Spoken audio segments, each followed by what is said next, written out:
மனித உடலில் தன்னை தானே பழுது பார்க்கும் ரீஜெனரேட் திறன் அதிகம் உள்ள பகுதி எது? கல்லீரல். கேள்வி 2. உலகில் அதிக நாடுகள் உள்ள கண்டம் எது? ஆப்பிரிக்கா. கேள்வி 3. மனித மூளை எந்த நேரத்தில் அதிகமாக செயல்படுகிறது? காலை. கேள்வி 4. உலகின் மிகப்பெரிய உயிரினம் எது? இந்த கேள்விக்கான சரியான பதில் தெரியுமா? காமெண்ட்ல ஆன்சர் போடுங்க. சரியாக பதில் சொல்லிய உங்க பேர் அடுத்த வீடியோல கண்டிப்பா வரும்.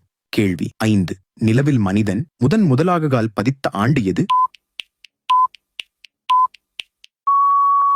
1969. கேள்வி 6. மனித உடலில் அதிக எடையுள்ள ஒரே உறுப்பு எது? தோல்.